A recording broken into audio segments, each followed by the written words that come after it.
जय हिंद दोस्तों, स्वागत है आप सभी का। कैसे हैं आप लोग? आशा करते हैं आप लोग अच्छे से होंगे। और आप लोगों का बहुत सारा क्वेरी आ रहा था कि भैया कैसा एग्जाम होगा, क्वेश्चन कैसा आएगा और क्या क्या पूछा जाएगा अर्धवार्षिक परीक्षा एस1 2024 में। तो देखिए, हिंदी का हम लेकर आए हैं। इसके पहले साइंस वाला भी वीडियो हमने डाल दिया है, प्ले लिस्ट पे होगा, लिंक आपको डिस्क्रिप्शन में मिल जाएगा, यानी तो इस वीडियो के लास्ट में आपको मिल जाएगा, वहाँ से जाकर देख लीजिएगा।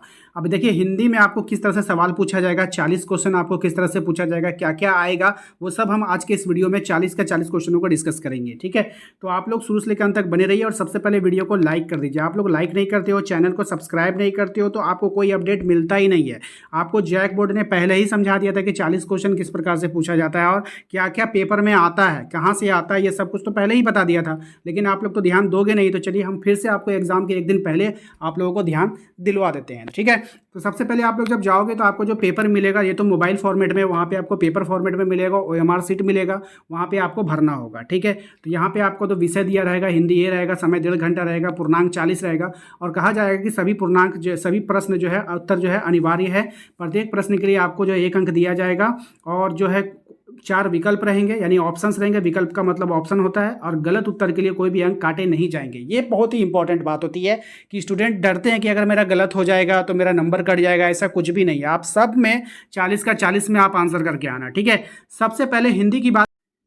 तो सबसे पहले आप लोगों को जो है एक पैसेज टाइप से दिया जाएगा। पैसेज को ध्यानपूर्वक पढ़ना है। ध्यानपूर्वक पढ़ने के बाद उससे रिलेटेड जो सवाल आपसे पूछा जाएगा, उन सवालों का जवाब देना है। कैसे कैसे सवाल आता है, कैसे कैसे पैसेज आते हैं और कहाँ कहाँ से पैसेज आ सकते हैं, ये सब हम आपको डिस्कस करने वाले हैं। तो चलिए शुरू करते हैं। तो हम पूरा पैसेज नहीं पढ़ेंगे, डायरेक्ट सवाल पर आते हैं। आप लोग को अगर जो एग्जाम में आएगा तो वो आप लोग पूरा पढ़ना है। ठीक है, गद्यांश के अनुसार किसके आगमन के समय खेत लहलहाने लगे थे? तो गद्यांश के अनुसार किसके आगमन के समय खेत लहलहाने लगे थे? तो वो हो जाएगा 9 वर्ष के आगमन के समय। दूसरा सवाल है, गद्यांश के अनुसार हम सभी त्योहारों को मिलजुल कर एक साथ कैसे मनाते हैं?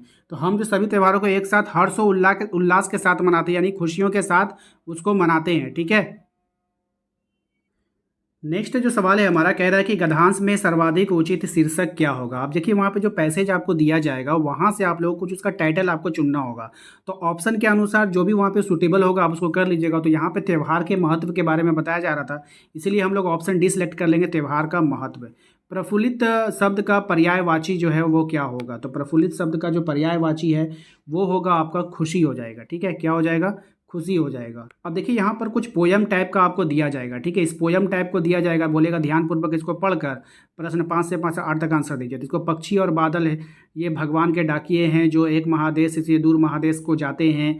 हम तो समझ नहीं पाते मगर उनकी लाई चिट्ठियाँ, पेड़ पौधे पानी और पहाड़ बाँचते हैं। हम केवल ये आंकते हैं कि एक देश की धरती है दूसरे देश को सुगंध भेजती है। पक्षी बादल को किस रूप में बतलाया गया है? तो पक्षी और बादल को जो है, जैसे कि आप पोयम दे देगा, पोयम देने के बाद सवाल और जवाब आपसे पूछेगा। ठीक है, तो आप जो यहाँ पे देखोगे पक्षी और बादल को किस रूप में बतलाया गया है, तो डाकिए के रूप में बतलाया गया है।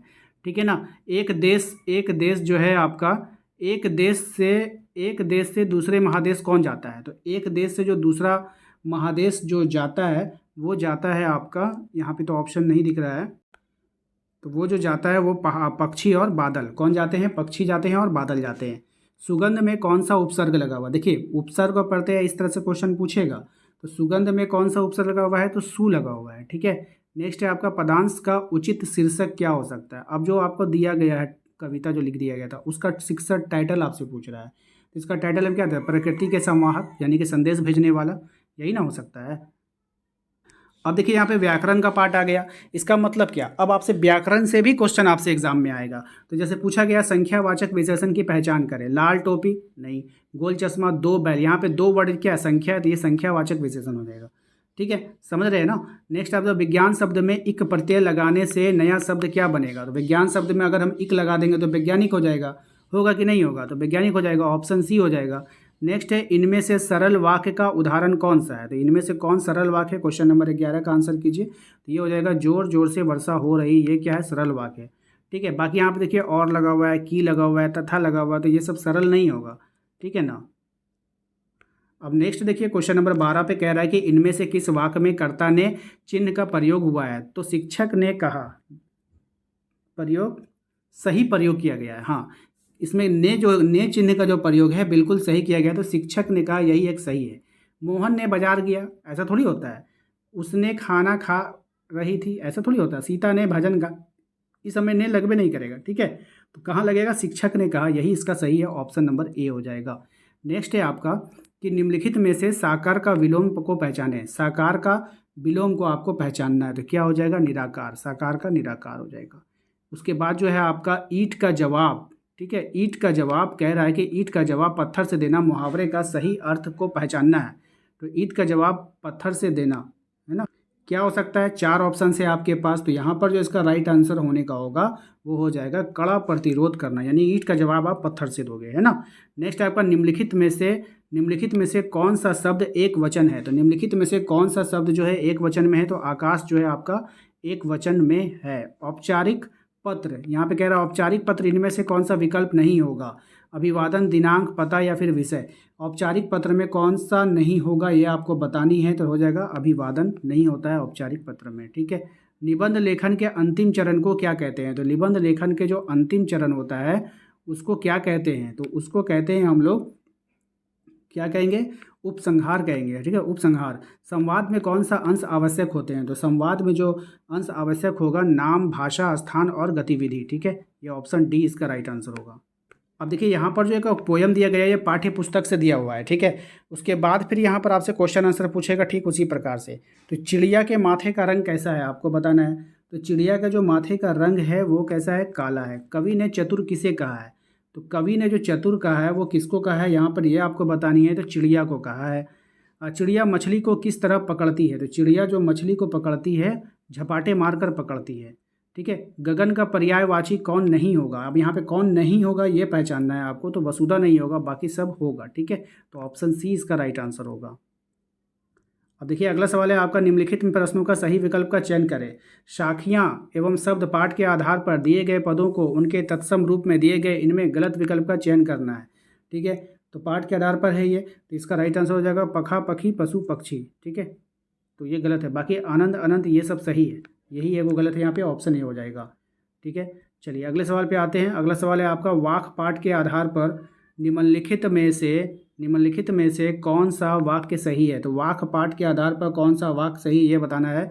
तो भोग और त्याग के बीच मध्य मार्ग अपनाना चाहिए, ठीक है।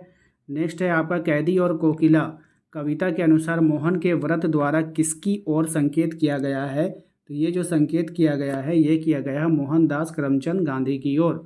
मेघ आए कविता, याद रखिएगा, मेघ आए कविता में कविता के अनुसार धूल किसका प्रतीक है। तो यहाँ पर जो धूल प्रतीक होगा वो युवती का प्रतीक होगा, ठीक है। फिर से आपको जो है यहाँ पे दिया, प्रस्तुत गद्यांश को पढ़कर प्रश्न संख्या 27 से 30 तक का सही उत्तर का चयन करना है। फिर से आपको पैसेज देगा, माने कि हिंदी में आपको ना टेंशन लेने वाली कोई बात ही नहीं है कि इतना ही पैसेज आपको मिलेगा कि आप नंबर ऐसे ही उठा लोगे फ्री का। अगला सवाल है हमारा कि गधा जो है वो कैसा प्राणी है। तो पैसेज जो दिया जाएगा उसी में से कहानी से आपको जो है आंसर पूछेगा। हिंसक है, सहनशील है, उदंड है, क्रोधी है। तो गधा जो होता है ना वो कैसा होता है पता है, वो एक सहनशील प्राणी होता है, वो बेचारा सहता रहता है, ठीक है। नेक्स्ट है आपका, गधे में ऋषि मुनि को कौन सा गुण पाया जाता है। गधे में ऋषि मुनियों का कौन सा गुण पाया जाता है। तो इसका जो राइट आंसर हो जाएगा वो हो जाएगा ऑप्शन है, सुख दुख में समान भाव का रहना, यानी कि वो कुछ बोलेगा ही नहीं, ठीक है। गधे को आदमी क्या समझता है। तो गधे को जो है आदमी क्या समझता है, तो ये जो उसको समझता है बेवकूफ़ समझता है। गधांश के अनुसार विषाद का अर्थ क्या होगा। तो गधांश के अनुसार जो विषाद का अर्थ होगा वो दुख हो जाएगा, ठीक है। यहाँ पर आपको ये याद रखना है। अब जो आपके पास सवाल है वो पाठ्य पुस्तक से डायरेक्ट क्वेश्चन आंसर रहेगा। इस तरह से भी 10 क्वेश्चन आपसे पूछा जाएगा जो आपके बुक से आएगा, यानी कि टोटल 10 प्रश्न आपके बुक का क्वेश्चन आंसर जो होता है वहाँ से आएगा। ग्रामर देख लिया आपने, पैसेज देख लिया आपने, ठीक है। तो 3 पार्ट में डिवाइड कर दिया है। एक आ गया आपका पैसेज भी 2-3 तरह का आपसे पूछा जाएगा। ग्रामर से क्वेश्चन आ गया आपका, व्याकरण से आ गया, और 10 क्वेश्चन डायरेक्ट आपका बुक से आएगा। तो वो देख लीजिए किस प्रकार से आएगा। जैसे लहासा की ओर पाठ में लेखक को सहयात्री का नाम क्या था। तो लहासा की ओर पाठ में लेखक के सहयात्री का नाम सुमति था। ये क्वेश्चन ना बार बार आता है, तो इसको आप लोग ध्यान में रखिएगा। नेक्स्ट आपका, सांवले सपनों की याद पाठ के अनुसार साइलेंट वैली कहाँ स्थित है। तो साइलेंट वैली जो स्थित है वो केरल राज्य में स्थित है, इसको याद रखना है आप सभी को। नेक्स्ट सवाल जो हमारा, किस ब्रिटिश सेनापति ने दैवी मैना पर सहानुभूति दिखलाई थी। तो ये जो दिखलाया था सर टॉमस हे ने, किसने कहा था, सर टॉमस हे। अब अगला सवाल जो है हमारा, मेरे बचपन के दिन पाठ के अनुसार महादेवी वर्मा को उनकी माता जी ने सबसे पहले किस ग्रंथ को पढ़ना सिखलाया था। तो ये हो जाएगा आपका ऑप्शन सी, पंचतंत्र को। जूता हमेशा टोपी से कीमती रहा, ये पंक्ति किस पाठ से लिया गया है। तो ये जो पंक्ति लिया गया है ये आपका प्रेमचंद के फटे जूते से लिया गया है। ठीक है, नेक्स्ट आपका जो है मेरे संग की औरतें पाठ में लेखिका की नानी ने अपने पति के मित्र प्यारे लाल अपनी पुत्री के लिए कैसा वर ढूंढने का आग्रह किया था। तो ये जो किया था, आज़ादी का सिपाही ढूंढने के लिए कहा था। रीढ़ की हड्डी एकांकी के रचनाकार निम्नलिखित में से कौन है, यानी कि लेखक का नाम ना कन्फर्म है कि आएगा ही आएगा, जगदीश चंद्र माथुर। रीढ़ की हड्डी एकांकी में विवाह योग्य कन्या का नाम क्या है, ये आपको बतानी है। तो विवाह योग्य जो उसमें कन्या थी ये था आपका उमा। निम्नलिखित में से किस पाठ में विस्थापन का दर्द दिखाया गया है। तो विस्थापन का दर्द किस पाठ में दिखाया गया है, तो ये हो जाएगा माटी वाली में। ठीक है, माटी वाली में किस शहर का वर्णन मिलता है। तो माटी वाली में जो है वो किस शहर का वर्णन मिलता है, तो टिहरी शहर का वर्णन मिलता है। तो देखिए ये जो था एक मॉडल प्रश्न पत्र था जो जैक ने आप लोगों के लिए जारी किया था कि इसको देख लीजिए, इस पैटर्न पे किस तरह से सवाल आपके एग्ज़ाम में आता है। तो और भी परीक्षा की तैयारी करने के लिए यहाँ से तो कुछ क्वेश्चन आपको एग्ज़ाम में देखने को मिलेगा ही मिलेगा, सारा तो मिलेगा नहीं लेकिन कुछ मिलेगा। इसके अलावा आप प्लेलिस्ट पे जाइए, वहाँ पर मैंने पूरा जो है आपका पढ़ा कर रखा है। ठीक है, इसके बावजूद मैंने जो है आप लोगों का बुक से यानी कि वर्मा से जो भी मैंने जो है क्वेश्चन आप लोगों के डाल रखा है अपने सेकंड चैनल पे, तो उस पर भी एक बार विजिट करके जरूर देख लीजिएगा, लिंक हमने डिस्क्रिप्शन में डाल दिया है। तो चलिए मिलते हैं हम लोग अगले वीडियो में। Thank you.